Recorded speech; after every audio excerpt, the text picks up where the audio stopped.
तो जिस तरह से दिल्ली में अनलॉकिंग के साथ साथ पिछले कुछ समय से मामले बढ़े हैं, वैसे ही मुंबई में भी अनलॉकिंग के साथ साथ बीते कुछ समय से मामले बढ़ते हुए दिख रहे हैं। लेकिन लगातार मुंबई पर सवाल उठ रहे हैं कि क्या मुंबई टेस्टिंग को लेकर संजीदा नहीं है। और अब इसलिए भी पूछे जा रहे हैं क्योंकि टेस्टिंग को आसान किए जाने के बावजूद, इसकी क्षमता बढ़ाए जाने के बावजूद अगस्त महीने में महज 14% ही टेस्टिंग में इजाफा हुआ है। वहीं राज्य की अगर बात करें तो अगस्त महीने में 67% ज्यादा टेस्टिंग हुई है। प्रचंड मोठं नुकसान। महाराष्ट्र के पूर्व मुख्यमंत्री देवेंद्र फडणवीस ने मुंबई में कोरोना टेस्टिंग कम होने पर उद्धव सरकार को चिट्ठी लिखी है। मुंबई में जिस तरह से टेस्टिंग कम हो रही है और पॉजिटिव रेट में हम काफी ऊपर हैं, इन सब के आंकड़े मैंने मुख्यमंत्री जी को दे दिए हैं। टेस्टिंग बढ़नी चाहिए ताकि पॉजिटिव रेट और डेथ रेट कम कर पाएं। इस उद्देश्य के साथ मैंने ये खत उनको दिया है। आंकड़े भी कम टेस्टिंग की तस्दीक करते हैं। जुलाई में मुंबई में रोजाना औसतन 6,671 टेस्ट होते थे, जबकि अगस्त महीने में ये औसत 7,685 ही हो पाया, यानी बस 14% की बढ़ोतरी। जबकि दावा रहा है कि मुंबई में 12,000 टेस्ट रोज हो सकते हैं। वैसे इसी दौरान अगस्त महीने में पूरे महाराष्ट्र में करीब 67% ज्यादा टेस्टिंग हुई है। इस महीने में औसतन हर दिन करीब 65,000 टेस्ट हुए हैं। खुद कोरोना से संक्रमित होकर मरीजों की सेवा में लौटे शहर के जाने माने डॉक्टर जलील पारकर टेस्टिंग और ट्रेसिंग को बेहद अहम बता रहे हैं। ट्रीटमेंट तो वही है और ट्रीटमेंट में भी काफ़ी कोई चेंजेस आए, कोई नई दवाइयाँ आई नहीं है। तो हमारे को जो अगर कंट्रोल करना है पॉपुलेशन पे और कोविड पे अगर हावी होना है तो हमारे पास दो ही तीन रास्ते हैं। पहला तो है कि टेस्टिंग। नंबर 2 है कि ट्रेसिंग।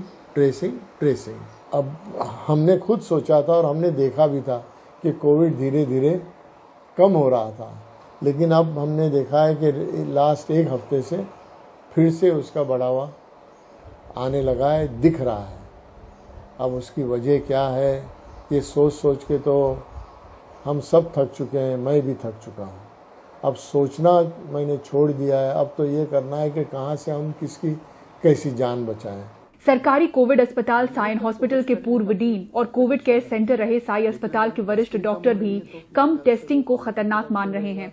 जितना जल्दी पॉजिटिव केसेस आप पकड़ सकते हो, उतना जल्दी आप ट्रैक कर सकोगे, ट्रेसिंग कर सकोगे, आइसोलेट कर सकोगे और डिजीज को स्प्रेड होने से बचा सकोगे।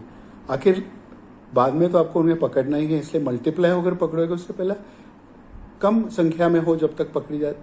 ये डिजीज बहुत खतरनाक डिजीज है और हमें टेस्टिंग इम्पॉर्टेंट है। गड्ढे वाले रोड पे अगर गाड़ी चलानी है तो आंखें खोल कर ही चलानी होगी।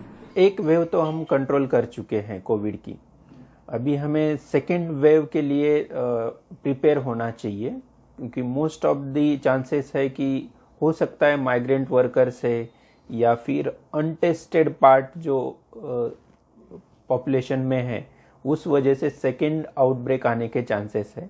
तो उसके लिए हमें प्रिपेयर होना चाहिए और मैक्सिमम चांसेस है कि ये आउटब्रेक आएगा ही आएगा। रैपिड टेस्टिंग के लिए मुंबई को हाल ही में 50,000 एंटीजन किट मिली है और 50,000 खरीदने की योजना बीएमसी ने बनाई।